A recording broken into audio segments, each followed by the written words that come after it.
Hey everyone, welcome. We'll start here in about 1 minute, giving people a little bit of time to get connected here. So we'll start in about 1 minute.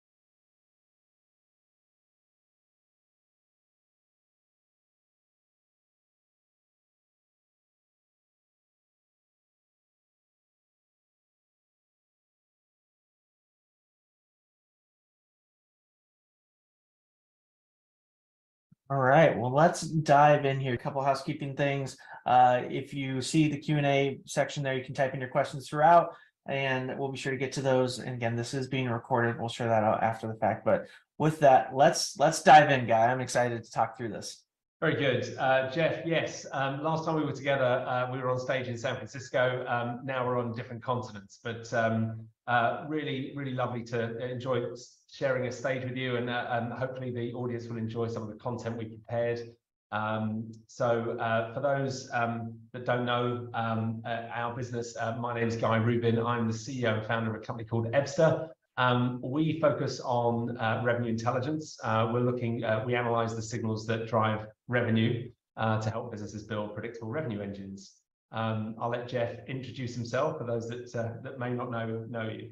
Yeah, Jeff Marcoux. I am the CMO with Bombora, and our company, our business is intent data and helping understand what businesses are actively researching so that you can take action against that with your sales and marketing and many other different kinds of activations. But definitely, excited to dive into this whole new world around efficiency and why understanding and bringing these two things together is so critical. But I know you all recently did a report and some key things here. I'd love to touch on that because there were some super interesting findings in that.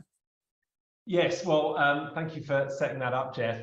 We did recently produce a report in conjunction with Pavilion, and really a fascinating report. It's the third year in a row we've done this, so we kind of see the data pacing from year to year, and each year we get access to more data and we're able to go deeper into the information. So for anyone who's interested in taking a closer look at this report, it's available for download for free, and we'll circulate a link after the presentation. What did we analyze, and why was it so interesting? Well, we were able to we analyzed just over 3.2 million opportunities that represented $37 billion worth of pipeline during the whole of 2022.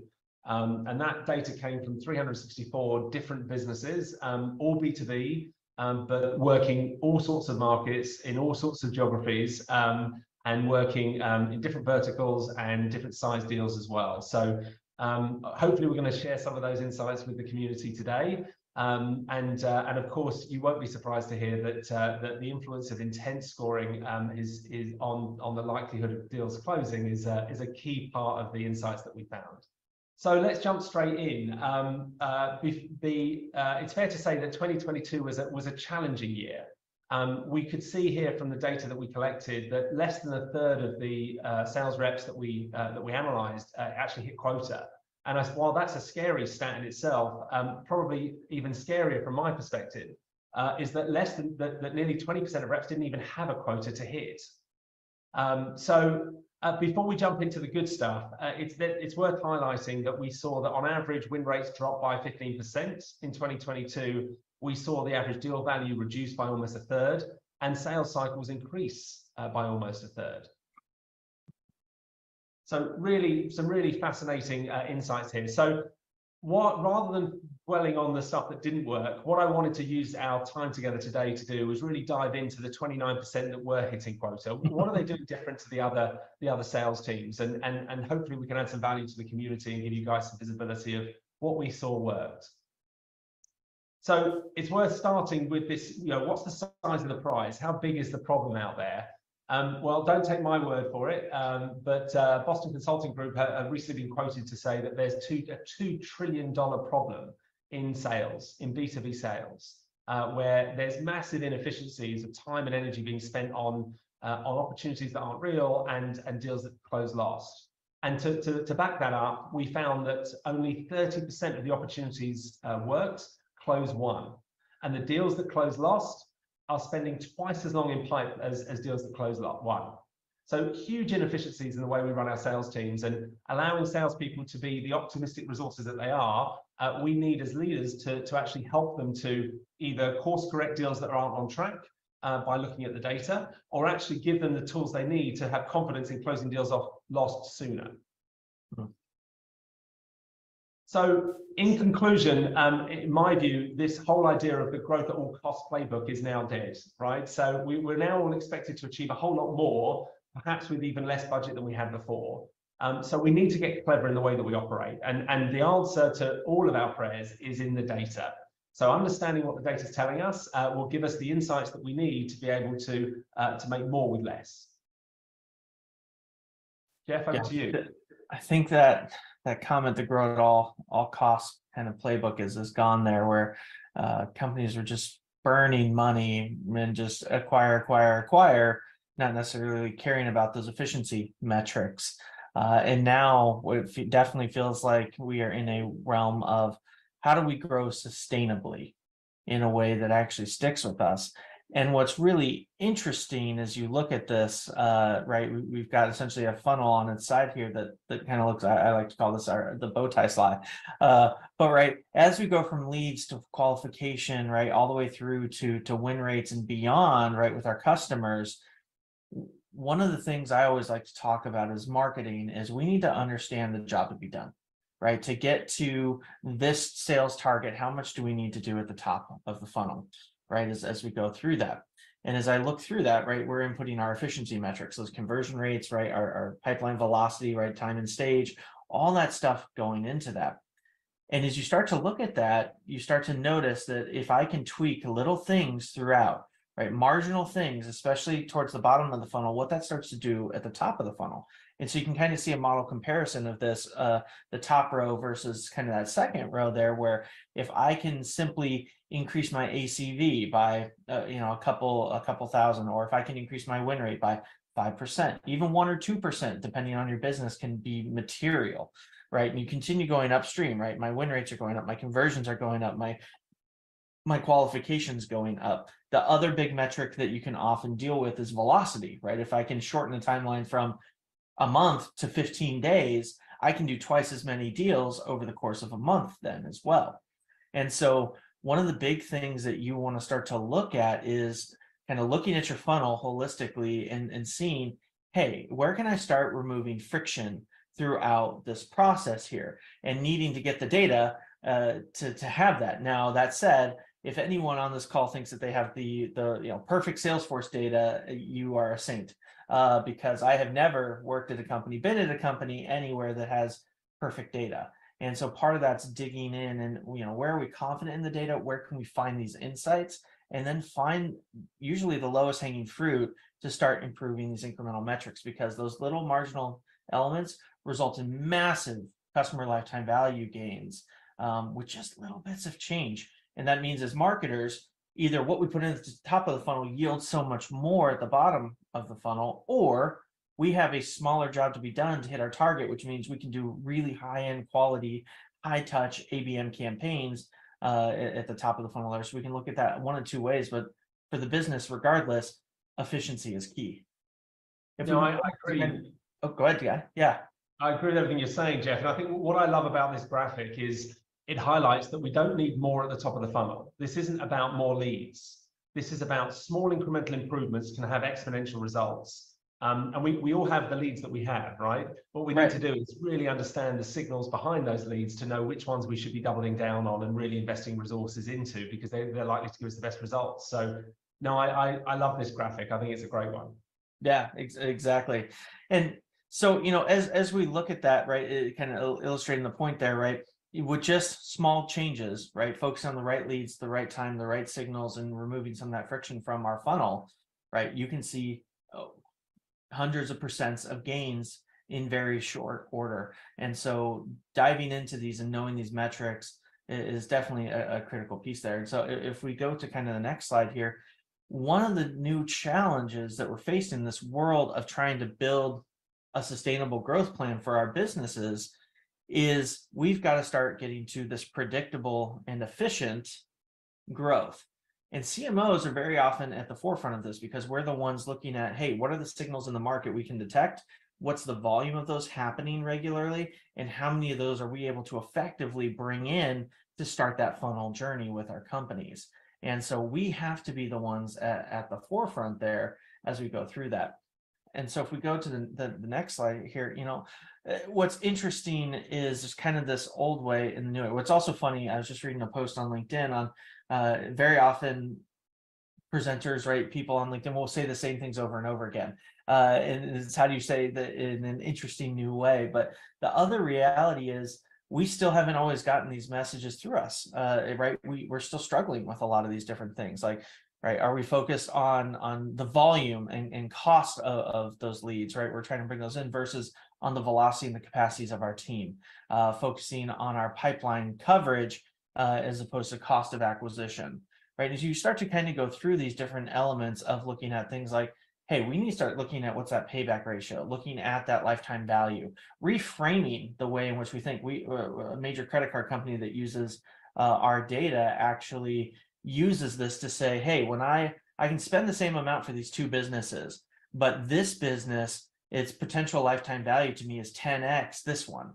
And so they're willing to spend a lot more on that, right? So if the cost of acquisition at just the lead level, right, we're kind of missing that context of I'm actually willing to probably spend 5x more to acquire that high value account because of its lifetime value as I'm going through there. And so as we start to think about this, right, how do we get predictive, actionable, driving that alignment with sales? And that alignment with sales is one of those stories that we hear it over and over again, but we still struggle with it. So many marketers still struggle with it.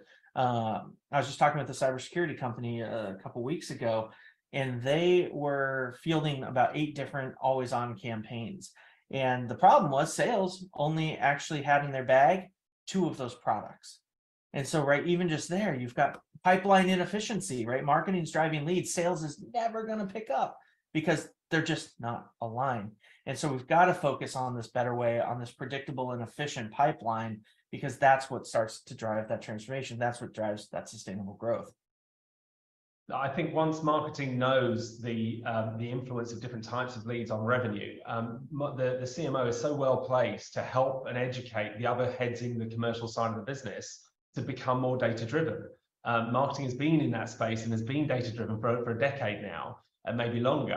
But the sales teams are still running mostly on gut feel. And so it's an opportunity for the CMO to step up and actually try and take more responsibility for the ultimate number that they're going to hit, by explaining to the other sales leaders that, look, if you can give me some visibility of if we understand the signals that lead to revenue, I can help to actually identify the right leads for you and give you the better conversion rates. Exactly. What's funny is so often sales teams will still just kind of blindly pick their named account lists and things like that. And it was actually the first time I was a Bombora customer. We had something similar to that where we had just implemented Bombora, and I got this list of accounts from my sales team, and there's a couple thousand accounts in there, pretty big for a named account list. But and I ran it through Bombora, and it said that basically no one was actively researching the products that we had. This is a big enterprise company, and so I think it was 11 out of the thousands of accounts that they had given me were actively in market. Well, with a sales cycle of like 12 months plus, you're probably not actually going to be successful and hit your sales number. So I remember kind of gulping and be like, all right, well, I'm all in on this Bombora stuff. And I brought a new list of, right, it fit the ICP definition, but it was not the named accounts from the sales team. I said, hey, these are the accounts that are actively researching what we have to sell. If we go with this list, there are only 11, we're probably not going to hit our sales number. Let's focus on this one where they are doing that active research. And lo and behold, it was the first time we hit our sales target in 5 years. And so getting those signals right and listening to them, right, being that data-driven approach, sometimes you feel like you're taking a little bit of a risk, but it's also, we know the data, right? We trust that data as we start to dig in there. So you're spot on with figuring out those signals. So what's interesting on this is, as we kind of dive in, right, is one of the things we need to start to do is take a look at what is driving that velocity. What are the key levers that we can identify? So looking at things like, hey, if our win rate improves by X, right, if there's an intent score that's higher than 60, if this campaign actually drives more velocity through our funnel, when they request a demo, we're actually going to win more.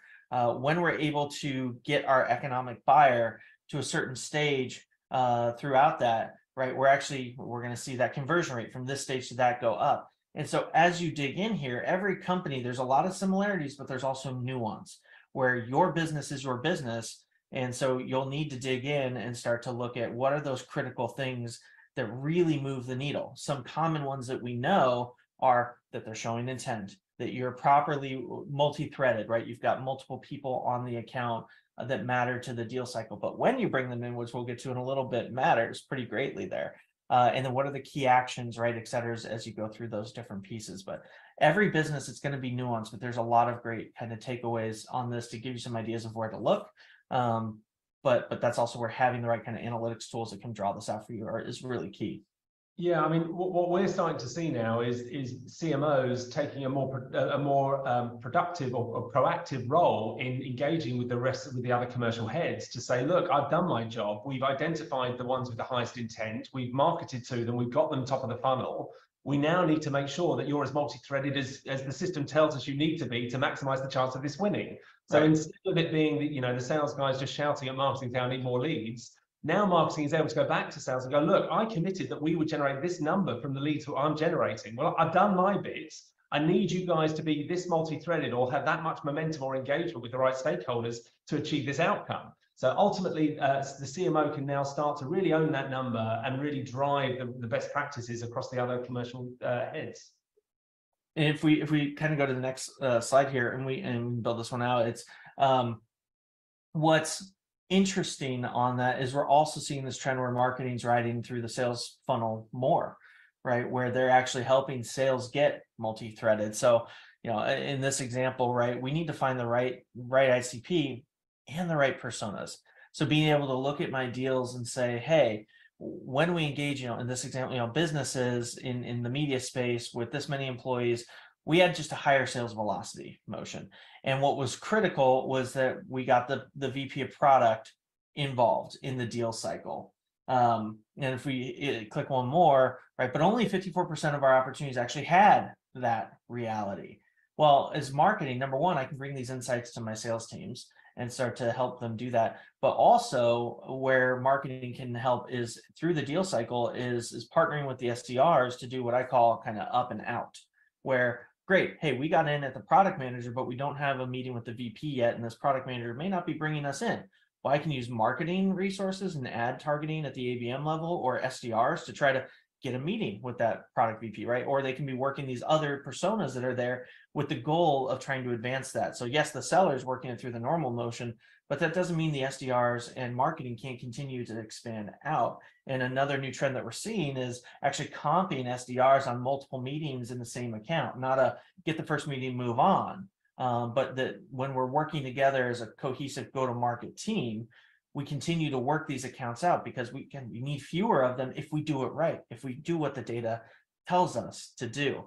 And so this is a great example of really starting to understand the way in which this all breaks down.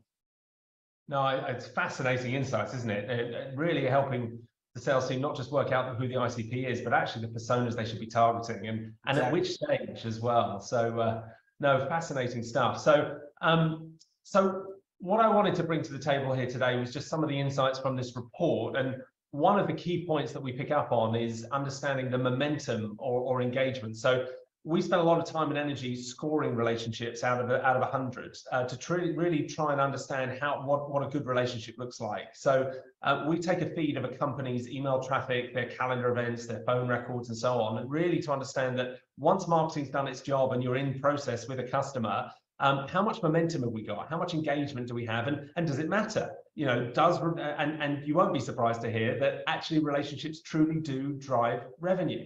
And we can see that here in these two graphics. The one at the top, what it highlights is that when we break down the relationships involved in every deal we analyzed, the win rates were 3 times higher, 3 times higher when the relationship wasn't just good, i.e. 61 to 80, but actually great, so 81 and above. And that impact on win rates tells us that when you're at a late stage in a sales process, lean in, right? Figure out who those key economic buyers are, get them out for a coffee, find a way of engaging with them more, because the more you build that relationship, the more they'll trust you, and ultimately it means that that'll be the differentiator between you and the competitor. That's what's funny with that is, right, we all used to hear golf used to be, right, the realm in which you would do business and build relationships and things like that. But at the end of the day, it's just people want to know and like who they're going to be doing business with. Are you a good person? Are you a good partner? Right? It's building that relationship. It's why we're seeing kind of a pickup in events when people want to get together. And so it's funny, like the age old, like it's just a new way of doing it. We pivoted from golf to maybe other things, and some people still love golf. Our head of partnerships is all about that still. So but it matters, right? We like to do business with people we like. Kind of simple as we go back to that, and so you do need to lean in. No, absolutely, and actually finding a way of measuring it makes it really easy for the sales leader to be able to have an interesting conversation with the individual contributors, right? They can go, well, look, I know you're doing okay on this deal, but look, the engagement with these key stakeholders is dropping off. What's happening here? Why aren't we as highly engaged as we should be at this stage? Exactly.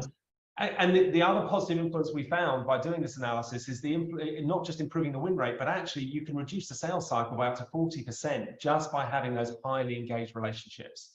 And ultimately, the customer isn't going to spend quality time with you if they're not actively ready to buy. So really seeing if you can build those relationships up is a great indicator as to whether this deal is on track, and it's a great way of keeping the time to close as short as possible. So one of the other stats we spent some time on was really having a look at the impact of being multi-threaded on the win rates. Now, this was interesting because the results were not consistent across all the different types of opportunities. And so you can see here, we broke it down between small, medium, and large deals. But the key here is that there's a sweet spot. And for each business selling different types of products into different geographies and so on, they'll have a slightly different sweet spot. But the beauty is the data exists in your business. So by finding out how much momentum you've had on deals that closed, won, and lost, and how multi-threaded you were on those deals, we do this type of analysis for every customer when we take them live. And so in this example, if we look at the medium level size deals, we can see that when you've got 8 stakeholders actively involved, that maximizes the win rate for this particular example. Now, a number of questions come out from these conversations. The first one is obviously, well, does it just keep getting better as you get more people involved? And unfortunately not. You very quickly get to a point where you've got decision by committee, and almost always that decision becomes a no because it's risk averse. So be cautious in getting too many stakeholders involved. But as a general rule, if you're up at 3 or 4 stakeholders, if you can increase that by 1 or 2, you're going to win. But it's not just about multi-threading. It's about understanding which stakeholders you should be engaged with at different stages of your sales cycle. So again, we do this analysis over the last 12 months worth of deals, and it's not unusual, for example, to find that getting the economic buyer involved at an early stage isn't necessarily the quickest route to winning. Sometimes it's actually a lot quicker, the sales cycle is a lot shorter when you get a champion who's not necessarily the economic buyer, but is a key influencer on that economic buyer involved in those earlier stages. So really trying understanding the DNA of the deals that you're working on will help you to coach the sales team to have the optimal outcome and ultimately allow the marketeer in the business, the CMO, to sit back and go, come on, guys, you're not engaged with the right stakeholders in these opportunities, and therefore these leads that we predicted is going to achieve this outcome aren't going to achieve it if you don't do what the data tells us. I think that, I mean, I love those 2 insights here, right? There is a point of diminishing returns on number of people involved, but then if you're an executive, we've all done this, right? If you're a leader, we've all done this where, hey, we have a problem, go research it, someone else, right? While I might be the person controlling the budget and all those in the ultimate decision, my team is the one doing the research as you go out there. And so, right, I love, right, the data kind of supports those types of things, and getting those insights is so key in knowing when and where to engage. No, agreed. If we, what's interesting too is, so on the pretty squiggle lines here on the right, that's actually what we conduct for a lot of our clients. It's called historical buyer's journey analysis, where we're actually able to go through and we look at, hey, we normalize your deals, hey, I won a deal in October and I won one in December. Well, what was happening 6 months to both of those, right? Before, in 18, right? We can look up to 18 months backwards in time as to just what was going on, what were they researching, and we're seeing this enough as a pattern. I wouldn't say that it's written in fact yet, but it's a working hypothesis we're testing. But there are typically at least two, usually three distinct research phases happening inside of most businesses, where, hey, they're doing the early research, and what they're researching then is very different than what they're doing in the middle when they're identifying vendors and when they're identifying vendor selection. And the problem is, right, when they're doing vendor selection, you're typically towards the very end of the funnel, right? You're not going to have enough time to build those relationships, to get multi-threaded if you're getting in at that state in time. And so when you start to overlay the research behaviors with the personas, now I'm able to start putting in place the right kinds of campaigns. Hey, we see they're showing research on these early activities. We know the people in our deals who are typically doing this are product managers. And then, oh, great, we're kind of getting to the middle of the identifying vendor stage. I'm going to start targeting, right, the second group of people and start warming them up. A good example when I did this myself was in the BPO space. Cybersecurity would always come in, and they were often, right, either they would just start to slow everything down mid funnel. And so what we determined was, well, they come in at kind of that middle funnel stage. So the stage before it, we would actually start targeting the cyber team and enabling our internal champion with, hey, here's all of our security compliance information. We'd actually start targeting them with, we won, CISO of the year, or, here's our different qualifications, because what we were trying to do was warm them up prior to getting in the deal. And so you can build your marketing campaigns and your sales campaigns to overlay these 2 points of information together. Do I have the right people? Are we hitting them with the right message based on where they are in that purchasing journey? And you can actually know what they care about. What are they reading about? So as you start to overlay these, the magic starts to come to life there. No, I think it's huge, Jeff. I think the idea that marketing starts and stops, at the top of the funnel is old world, right? And I think what you're highlighting here is, once the company has the data to understand which personas they should be engaging with, marketing has a huge role to play in warming up the right stakeholders for the next stage of that sales cycle, especially the more complicated and longer sales paths. I think marketing's a key role, and it just shows that really the commercial side of the business is really just one unit. And we categorize it in different ways from our perspective, but the customer doesn't care which department they're engaging with. They're engaging with your brand. Exactly. And knowing what they're researching, right, is really key, right? That timing, as we were hitting on there. So digging in and being able to say, okay, hey, actually they're doing research on business process automation, or these three things together is actually, when we're seeing this, right, automation testing with DevOps and digital transformation combined, our win rates even higher. And so you're actually able to start to dig in and understand these insights, and also kind of look at a forecast of how long does this take? Are the deals bigger? Are they smaller? And now, even on the marketing side, we can make business decisions and say, you know what, although the deal cycles take longer, the deal sizes are much, much higher, right? And the velocity per day is that much greater when we focus on this cluster of things that we're working on versus a single topic versus no intent. And the other part that we start to do with our customers on those no intent, they're researching something. So now we want to go figure out what that something is, right? It's a blind spot we have. And so we can start to look at, hey, what are our blind spots? And then where do we start to place our bets? And now you start to, again, overlay all these different components. I know when these signals are true, right? They're showing intent on these things. I know these are the people I need to get involved in the deal. And then I can start to really build out those different campaigns, all from the perspective of a data-driven analysis, not just opinions, which I think is really key. Agreed. It's fascinating because intent was new to me 6 months ago, and I've obviously gone on a journey with you guys on the impacts. But it's amazing that to think that what insights you're able to glean and the impact knowing this information it can have on a company's business. Well, if you click forward one more, what's also really interesting here, right, especially in the current climate, I think I haven't been to a keynote yet that hasn't mentioned, you know what, it's time for you to go revisit your target account list. It's time for you to get more focused. And so actually, if you go back one real quick there, right, there's a lot showing intent on one topic, but around where I'm seeing in my best win rates, my highest velocity, right, dollars per day, it's only 320 accounts. So number one, it's not a big ecosystem for me to target. So I can do a nice high ABM motion on that. That also gives me the ability to do that reverse funnel and say, is this enough to hit our sales goal? Or do I need to go downstream into that next bucket, right into the next bucket as you're going through those different components? And so again, you're actually able to start to size and scope your markets based on what you really think is attainable. Huge. And then the next piece on this, and we can go ahead and I think it's one click for building this one out. It's what's interesting on this is now what campaigns do I flight, right? I've got 3 different campaigns here. I can look at, hey, what's the volume of impressions that we're reaching, right? How long does it take from when they're put into the campaign to when we get that first meeting?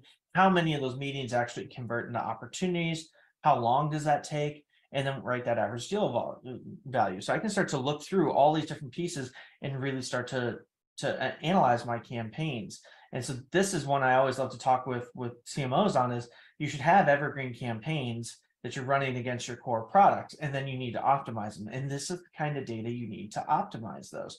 And so I'm able to turn around and say, okay, hey, well, when now I can look at the content we're using, et cetera. We can tinker, right? I can say, great, hey, when we involved this case study, our pipeline and velocity improved by this.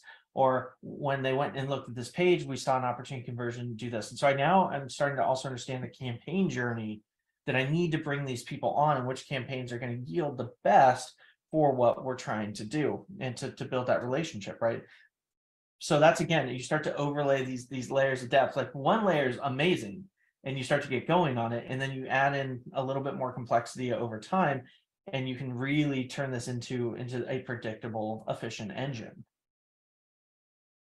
Fascinating insights here, and it shows that it's not just one signal that you're looking at, because while the time to opportunity on that last campaign is obviously a little bit longer, the average deal values are just so much larger. So exactly. Yeah, really understanding those metrics is everything. So one of the other stats and data points we looked at was companies that were using some sort of sales methodology or qualification metric. Now, we use MEDDPICC internally, but Medic's good and Band's good. What was really interesting, one of the interesting takeaways is that it didn't really matter which metric or which qualification methodology you used. What mattered was whether you were using one and whether you were documenting it. And when we started to look at the data, we could see that the top performers were able to were 4 times more likely to complete that qualification process inside the CRM. And so we've actually built a little widget that sits in the opportunity record, and it just automatically captures and makes it easy to kind of drop down menu, select how your MEDDPICC as you go. But we also saw that the impact of, instead of doing it in your head, but actually writing it down, having it in the system, the win rate went up over 3 times.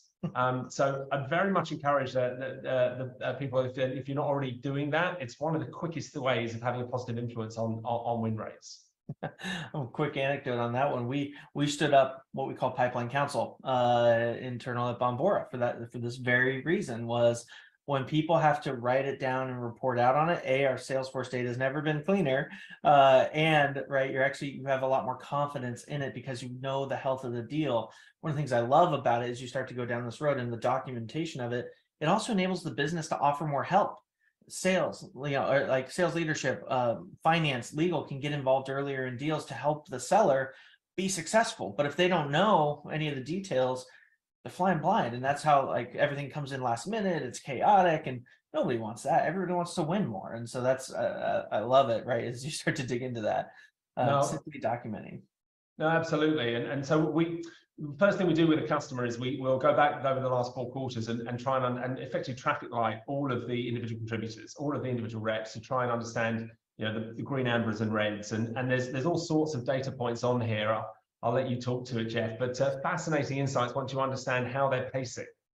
Yeah, so part of it, right, is we know where you get new reps, they need to ramp, etc. Sure, that's all fine. But how do you start to understand who's actually moving the needle? Why are your best reps the best reps?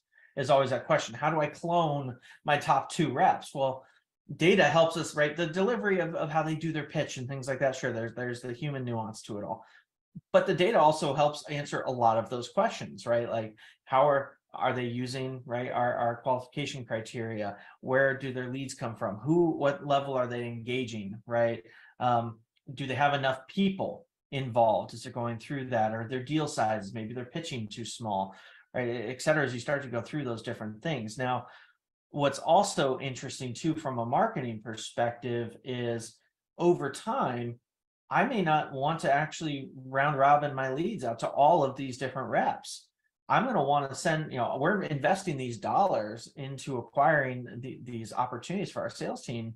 And over time, frankly, you might want to look at that and think, I think if we click on more is a good kind of example. It's like, I might choose to say, you know what, I'm actually going to give these to my top sellers because that's how we're going to get the best efficiency. That's how we're going to get the best sales as we go through these, and not really give them to the other people there as you go, your bottom performers. Now, it's a little controversial as you go through that, but hey, if I can spend, for every $10,000 I spend to drive, X number of opportunities, if I know that I've got a 50% better chance of winning that business because it's assigned to one of my top sellers than my lower sellers, that's just a business decision as you go through that. Now, another thing that I've done before is having like a 3-strike rule too, because very often marketing leads get left behind, they're not followed up with. And so another thing you can do is say, hey, if you actually don't follow up with these things, right, if you're not doing the actions that we're asking you to, we'll give you 3 chances, but then you're not going to get any more leads from marketing because we're going to give them to people who want to follow up with them. Now,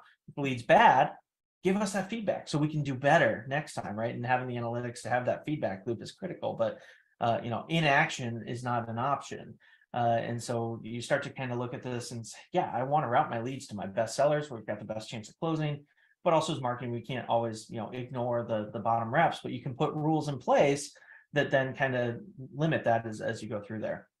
I agree. I think the challenge most businesses have is they just don't have this level of visibility. They just don't understand which reps are performing, where are their strengths, where are their weaknesses, are they pacing quarter on quarter in the right direction? Do they need more or less coverage to hit quota? And this should be table stakes in 2023. You should have access to these in real time, and it shouldn't take months to get this up and running. This should be in place, within weeks of making a decision to move this way. Exactly. We hit on this a little bit earlier. Just how do you identify where the friction is in your funnel, right? And so how do I see when we lost things, right? By stage, when do we lose the most? Okay, great. We lose the most in solution, and we seem to spend the most time in that stage. And so what this enables you to do is actually dig in. And I usually use my product marketing team to do this kind of work of what does sales need? What kind of collateral, is this a legal hang up? Like what's going on here that's making this last longer, or that we're getting to a no as you go through there, and marketing and the business can then surround the seller and say, we've identified a friction point. This is where our funnel's leaking the most. What do we need to do to plug that? And then you work to the next one and then to the next one, because as you're able to start digging into that, you can again, really start to impact what you're putting at the top of the funnel.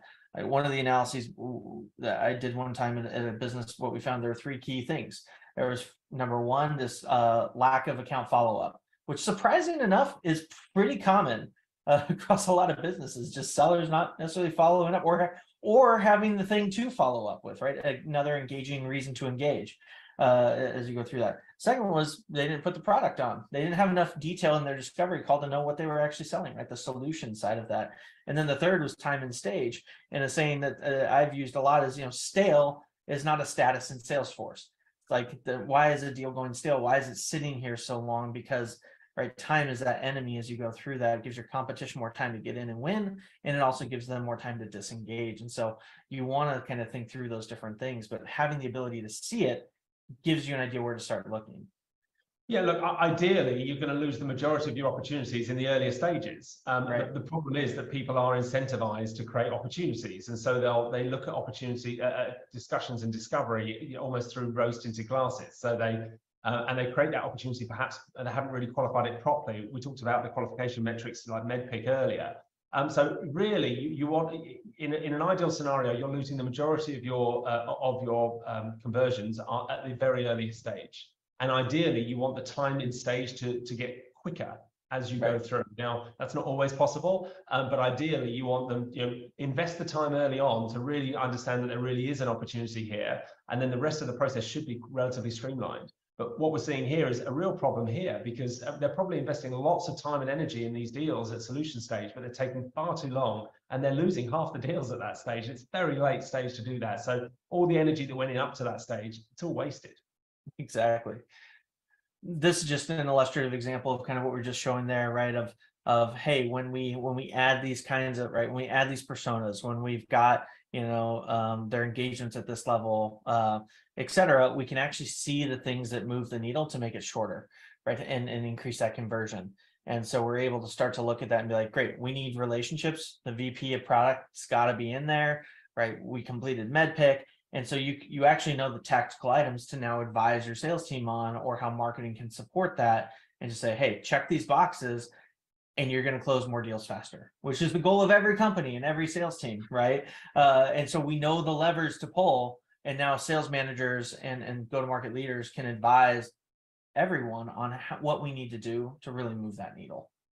Just look at the difference in those time to move loss and time to move to proposal. It's just so much more time is going into these, and energy into these opportunities that just aren't real.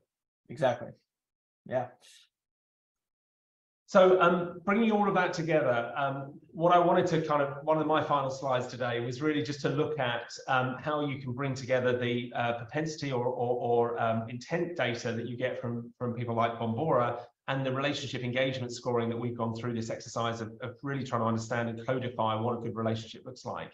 So we can see here on the graphic on the right, the deals that are in green, we've got a high propensity score. They're in market, they're ready to buy, they've got budget and so on, and we've got really high levels of engagement with the relevant relationships. And so these deals are much more likely to close in a much shorter amount of time than, let's say, the orange deals on here, where really they're not in market anyway, and our relationship score is relatively low.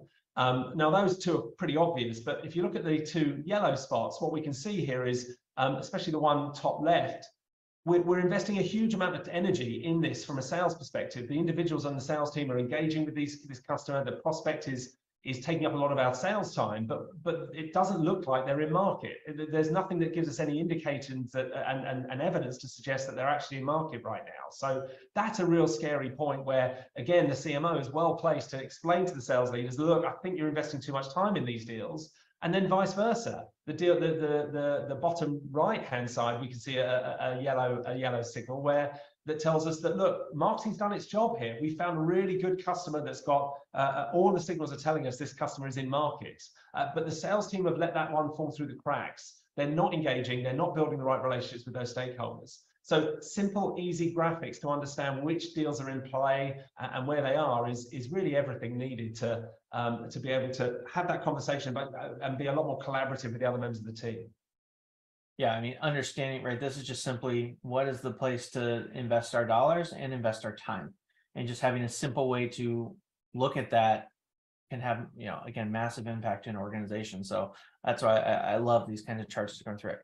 So, as we step back and we kind of think about a couple just key takeaways from today here, the big things for moving that needle for efficiency, right, and that predictable growth, it's making sure you just have that foundation of relevant data and that it's at your fingertips, right? A lot of us have this buried in systems and we can't always extract it and get it out. Another one is really kind of looking at how do you measure, right, just that velocity and that pipeline. So I know where to place my bets, and I can look at that and say, hey, if we do these critical functions, we're going to see higher conversion rates. We're going to see more dollars per day coming in. And as a marketer, I can also say, these are the campaigns, these are the accounts we should really spend our time and efforts on. Additionally, right, we hit on the factors of things like relationship, intent, right? What are the things that actually move that needle for us? And being able to, number one, identify them, number two, begin to put our action plans against them to start to drive that into just our ways of working and our ways of engaging, right, marketing and sales together as we go through that. Yeah, I mean, look, we when we started on this journey trying to build predictable revenue engines for our customers and focusing on forecasting, we realized very quickly that it's almost impossible to do on the raw data that's in Salesforce on its own, because all of that data is just being manually inputted, and therefore it's inconsistent and it's out of date more often than not. So we had to go back to the drawing board, and for us, we had to really focus in on fixing the data first, and it's not a particularly sexy part of the process. But we've now built a phenomenal engine that's plug and play, and we can go back a year or two and make sure that 100% of the activity and the relationships are in CRM. And we've got this engagement score thing, which we've seen has been a huge impact on understanding the likelihood of a deal winning. And then combining that with this intent score gives us a superpower. Now we know who's in market, and we know whether the sales team are building the right relationships with the right stakeholders at the right time. So drive your business by the data is probably my takeaway for today. Try and understand the signals that are driving revenue. Don't live in a world, we've all got too much tech in our world already. And the chances are that tech is driving up. We're working for the tech rather than the tech working for us. And what we need to do is help the sales team with the data and the insights, because actually that's what really matters now, not what front end they happen to want to use today. So I would encourage everybody, try and understand the data behind your business. Look at companies like the two of us, I suppose, that can give you those insights and do that analysis on the past, because the past is where the benchmarking sits, and we can use that to understand the DNA of good deals, and that can then help us understand the risk in live pipe. All right, thanks everybody. I think we are right at time here. So we'll take a couple questions. We won't have time to get through all of them going through that, but for those who can stick around, otherwise they'll be in the recording at the end there. But let's start with, I know we answered a couple typing in there, but the biggest issue for medium-sized companies is the access to data that makes sense. Clean data is rare. People who can put it together in a meaningful way is rare. That's why driving insights from data is challenging. Thoughts on how to address this? I'll chat first on my thoughts on this. So number one, you're right. One of my favorite questions to ask is there anybody in this room who feels like their Salesforce or their CRM data is clean? And you'll never get a hand, right? So you have to start at the points of where the data is good. And what I've found in my history is the data is good when people get paid. So it's good at the SDR handoff to sales, because SDRs want to get paid. And it's good at close one because sellers want to get paid. Everything in between is highly suspect. So always start with where you know the data is going to be good. From there, over time, you can start to chip away and look at the stages, right, all those different elements of the funnel and velocity. But you can make a lot of great initial inferences from those two clean points as you go through that. That's at least where I start. Guy, would love your thoughts on that one. Yeah, well, once we realized, I mean, bear in mind, we've got nearly 500 customers now on our platform. And once it became apparent how important the relationships were on the likelihood of deals winning, we went back to the drawing board, as I mentioned earlier, and built an engine that's able to trawl through the email traffic and the calendar events within the business, not just people that have a Salesforce license, but actually everyone who's customer facing. Really to draw out of the mailboxes all of the different contacts we've been engaging with, and we give each one of those relationships a score out of 100, and that's an engagement score that shows you how much momentum you've had. So when we're analyzing deals that have closed in the past, so when we onboard a customer, the first thing we do is we go back 4 quarters and try and give you a breakdown of how much momentum you've needed with different stakeholders at each stage of the sales process. Once we do that, we're able to show the customer what the DNA of a good deal looks like. And it's not that, and so the answer is that you actually do have the data, it's just in the wrong place. And so if you can take the intent data from vendors like Bombora, if you can look at the relationships that you've been engaging with in the deals that you've done over the last year or two, and understand how much momentum you need with different stakeholders at different stages of the sales process, you're able to really do the analysis that we talked about. And I think I agree with you, Jeff. When we go into a customer before we've done this analysis, usually you've got the opportunity progression stages might be okay, and the win rate, the day the deal closed is good as well. But it's not, you can't even rely on the date that you opened opportunities. But the good news is that we can see in the mailboxes and the calendars the date you started momentum, when the engagement started tracking with the individual stakeholders involved in the sales process. So we can get a true feel for how long the sales process actually took to run, and then the progression through the different stages. So the data exists. There are ways of clawing it out. For goodness sake, don't rely on the humans to do it themselves. Yeah, I think that's definitely good. And that's why systems like Epstar are great, right? They give you that level of insight that would take a long time for an analyst or somebody with spreadsheets to crunch. A fun one here on VCs and private equity firms we'll hit on there. They use leads as their own metric, specifically to hire SDR, sales, and marketing. While we're within marketing, have the data to show fewer leads are better. Are you hearing or seeing that VCs and private equity are doing less hiring because of questionable lead model, or hearing that they're weaning off leads? So it depends. Number one, I'll say if this is your VC or private equity firm, you need to build to their model, right? Like that's their way of assessing businesses and things like that. You should then those start to come in with that. So I always love to build a reverse funnel that shows, right, here's the job to be done and what's going to take from sales and marketing to accomplish these metrics that we're looking at. It's where I've used Bombora previously to say, here's the total addressable in market right now and what that has averaged over time. And then if you can start to bring in all these efficiency metrics as well, it shows you're actually caring about the pipeline stage to stage. One of the reasons that they lean that way is it's a consistent way in which they're able to measure a business, because most businesses don't have these kinds of models, these kind of metrics that they can be optimizing around. And so for them, it's at least a steady baseline that they can measure all of their portfolio against. So you need to build for what they want, but then over time, I would focus on educating them, right? Bringing them kind of to that next level as you're taking your business that way, because driving revenue efficiently, right? This getting away from this grow at all cost is where they're all looking now, right? They're looking at profitability and recurring revenue as keys to multiples there. So they are going to start to see it differently, but they're still in that initial kind of, hey, we should align to what they're asking for right now. Got any thoughts on that? I agree with you. Ultimately, you have to deliver them those, the numbers that they're looking for. But ultimately, everyone just wants outcomes. They want results. And right. The key, everyone's got access to all the different tech in the world at the moment. But the key question is it effective? Because actually, what really matters is, are we working for the tools, or are the tools working for us?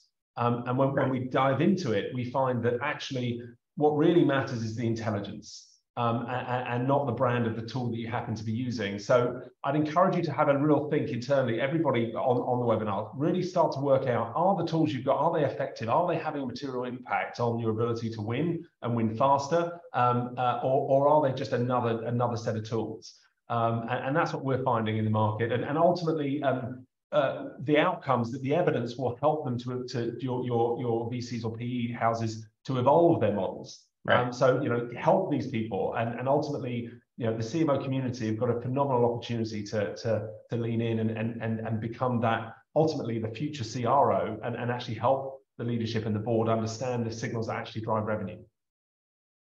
Perfect. Have you also analyzed data with your customers' partners to understand partner pipeline? So this is a really interesting lens. We have a customer who's doing this. I can't say who right now on it, but a very large data kind of software analytics company. What's interesting on this is they're actually now starting to look at this data in context of partners aligned to deals and the propensity model of winning and lifetime value with partners aligned to them. It's a different dimension as you start to dig into that. So what they're finding on that structure is that, similar to sales reps, there are certain partners that you'll win more with. They're more efficient, right, for all kinds of different reasons. And so this is a big deal for major companies with channel programs, right, ecosystem programs, Amazon, Microsoft, et cetera, and all the way downstream of, hey, if I'm going to connect you with a partner, do I win more? Do I win faster? And with certain partners, the answer is yes. And other ones, the answer is no, obviously on that. So it's a different dimension, but it's kind of viewed as the same almost as sellers there.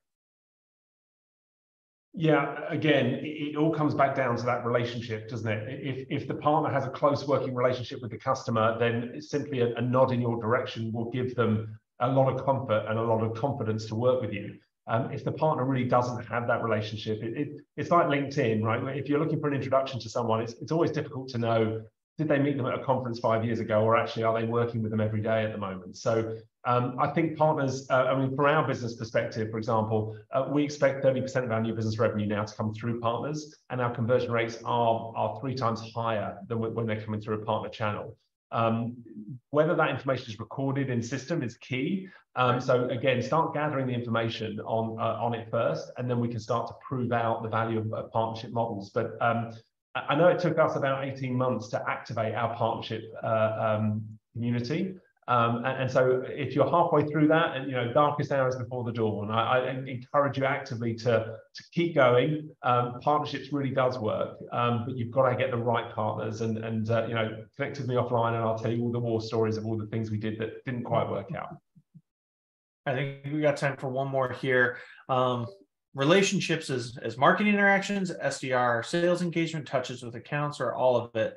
Any single touch point, no matter what the area is. So a couple different views, and Guy, you probably have a unique perspective on this given the analysis you all did. But so Forrester did a study not that long ago that showed that for the winning account, typically in a deal, they are having 27 touches per contact on that deal. Now those touches, right, you do that math really quick looking at the numbers that we had here of like 10 contacts plus 10 going over that, you're having hundreds of interactions with these companies. But then if you also look at the buying journey now, a lot of that's happening without the vendor. I think this latest stat I saw, 17% of a buying cycle is actually spent with vendors, not a singular vendor, all the vendors are looking at. And so multiple touches matter. It is the combination of marketing, SDR, and sales. And that can be right. That can be everything from content to ads, right, to calls, to event touches, etc. But there's also the human nature of actually feeling connected to someone, which is a little harder to measure. But that's some of what Epson and Guy was talking about there, of being able to do that. Of what is that relationship score as you go through this. Guy, maybe you can touch on that real quick. Yeah, I agree with the point you made. Look, Jeff, you and I have debated a number of times. Marketing has a role to play, not just at top of the funnel. It has a role to play all the way through the cycle. And once you've done the analysis and understand which stakeholders we're going to be engaging at the next stage of that sales process, marketing can do a job there. They can start warming up the guys, the CISO that's responsible for the security review, or the finance director that's going to be doing the legal review. There's a huge opportunity to shorten the sales cycle and improve your win rates just by blending the sales and marketing function together. And so Ebsta's superpower is all about measuring relationships from a human to human relationship. And what Jeff does with the Bombora propensity and the scores they have around the likelihood of willing to buy means that you can start blending those two together, and you end up with a superpower. And we talked about that earlier in the presentation. So yeah, lean into all of the data points you have. The marketing and intent is hugely valuable. Relationships and engagement score is also hugely valuable. And when you get those two on a graph, you get a whole nother dimension of what you're actually looking at. Exactly. All right, well, I think that does it for time. We ran over there a little bit, but some good questions coming in there. Feel free, our contact info is on the screen there. I'm sure neither of us can really speak for Guy. We wouldn't mind a ping or anything if you've got follow-up questions there. This will be shared out as a recording afterwards. And thank you everyone for coming today. Really appreciate it. Thanks, Guy, for sharing these ideas with us. Thanks for hosting, Jeff.